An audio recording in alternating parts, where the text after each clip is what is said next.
Grand Matin Sud Radio, 7h-9h, Jean-Jacques Bourdin. Nous sommes en direct de Mayotte avec Estelle Youssoufa, que je remercie. Estelle Youssoufa, bonjour. Bonjour à tous. Bonjour Estelle Youssoufa. Je rappelle que vous êtes députée Lyotte de Mayotte. Je rappelle que vous êtes venue à de très nombreuses reprises ici sur l'antenne de Sud Radio. Vous défendez ardemment votre île que vous adorez. Cette île que vous avez retrouvée dévastée, Estelle. Oui, Mayotte qu'on a connue n'existe plus. Aujourd'hui, c'est une île qui a été quasiment rasée à zéro. Sur les bâtiments durs, 90% d'entre eux n'ont plus de toit. Donc 90% des familles mahoraises ont perdu leur toit. On a la chance de pouvoir compter sur la solidarité familiale. Donc moi j'ai aussi perdu ma maison et donc avec mon frère, ma belle-sœur et mon neveu, on est réfugiés chez des cousins. Mais pour toute l'île, c'est mon cas est d'une rare banalité. Oui. Toute l'île, on n'a pas d'eau, pas d'électricité. La nourriture commence à manquer. Les routes sont peu à peu dégagées, mais il n'y a pas de réseau téléphonique, donc on n'arrive pas à avoir de nouvelles entre les villages. Donc il y a beaucoup de familles qui sont sans nouvelles des uns et des autres. Mais ce qu'on arrive à avoir par les personnes qui ont réussi à passer d'un village à un autre, c'est que les destructions sont principalement matérielles. Mais là où il y a de nombreux disparus et vraisemblablement de morts, c'est dans les bidonvilles. Donc toutes les zones qui étaient des concentrations d'habitation en tôle ont été réduites à néant. Et ce sont, à mon avis, des charniers à ciel ouvert. Les personnes ont été englouties par la boue et les tôles. Il est impossible d'établir un bilan, évidemment. Il va falloir des jours et des jours pour en avoir un, a expliqué Bruno Retailleau, le ministre de l'Intérieur qui était sur place, qui est retourné à La Réunion. Estelle Youssoufa, l'hôpital fonctionne tant bien que mal. Emmanuel Macron a dit qu'il serait sur l'île, sur l'archipel très vite. Il a dit aussi qu'il allait décréter un deuil national. Un deuil national, c'est indispensable parce que ça permet de rappeler à beaucoup de métropolitains que Mayotte, c'est la France. Mais je pense que grâce à vous et à beaucoup de médias qui ont beaucoup consacré de temps et de couverture médiatique à Mayotte depuis quelques années, nos compatriotes ont compris la détresse dans laquelle on était et on voit les messages de soutien et l'empathie, la compassion, l'élan de solidarité nationale. Et je sais qu'on peut compter sur le pays. Ce deuil national, c'est nous rappeler à nous, Mahorais, qu'on n'est pas seuls, que le reste du pays est avec nous. Mais évidemment qu'on compte sur vous tous pour nous aider, pour nous permettre de relever la tête et de reconstruire Mayotte.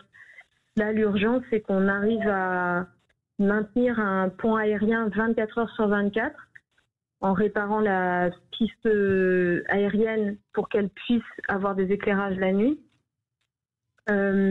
L'hôpital a été en partie endommagé, mais on attend un hôpital de campagne avec les militaires. Les réserves sanitaires commencent à peu arriver, mais le sujet, c'est de loger les forces de l'ordre, de loger les médecins et les soignants qui arrivent. Et puis de réussir à maintenir la sécurité. Vous savez que les violences sont très nombreuses à Mayotte. Et malheureusement, elles ont commencé à reprendre de manière sporadique. Mais on voit aussi, et ça c'est dramatique, des personnes qui ont survécu dans les bidonvilles commencer à piller les tôles pour reconstruire les bidonvilles, alors que ce sont des cimetières. Et ça, c'est dramatique parce qu'on se dit que on va laisser à nouveau l'anarchie régner à Mayotte et on ne peut pas l'accepter parce que les bidonvilles, on avait demandé leur destruction. Tout le monde savait que c'était extrêmement dangereux pour les populations qui sont dedans. Et maintenant, il n'y a plus âme qui vive. Ces personnes ont été enterrées vivantes pendant le cyclone. Et on n'arrive pas à compter les morts parce que la boue, les pluies torrentielles, tout les a ensevelis. Et puis, on n'arrive pas à circuler de quelques centaines de mètres. tous les services publics sont arrêtés. La préfecture, le commissariat, les bâtiments officiels ont été quasiment tous détruits. Il faut comprendre l'état de dévastation dans lequel est Mayotte. Et effectivement, on a vu très rapidement le ministre Retailleau et on lui a rappelé que 10% seulement des Mahorais étaient assurés. Il va falloir un fonds spécial pour nous permettre de reconstruire les maisons privées. Parce que on n'a rien. On n'a rien. Et quand j'entends les polémiques, ici en métropole, ça me fait bondir, pas vous ? Écoutez, vous allez avoir M. Bompard qui dit regretter mes déclarations sur LFI, c'est quand même l'hôpital qui se fout de la charité.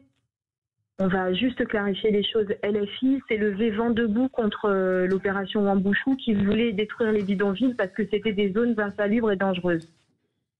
Là, ils se permettent de pointer du doigt les autorités.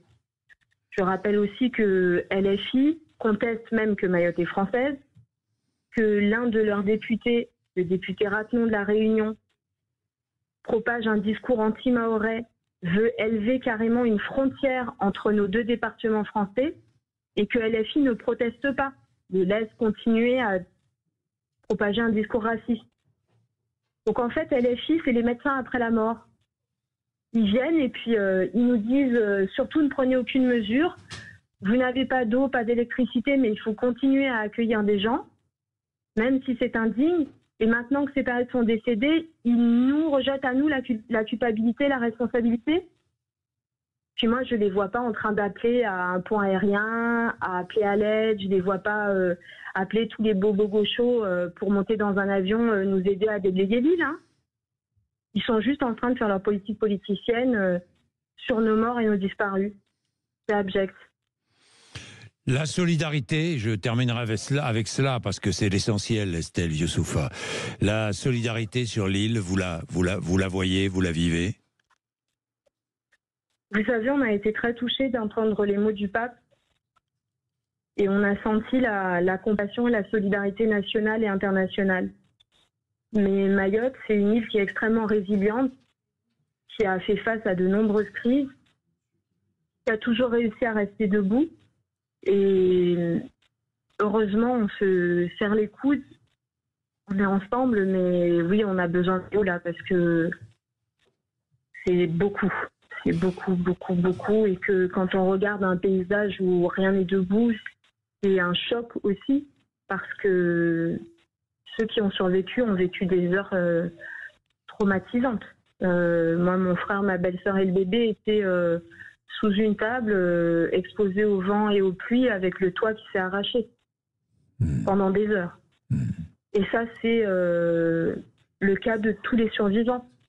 Et là, on va avoir aussi les blessés qui n'ont pas réussi à accéder à l'hôpital, qui vont commencer à sortir et peu à peu aller vers les soins et on va comprendre la gravité de la situation sanitaire.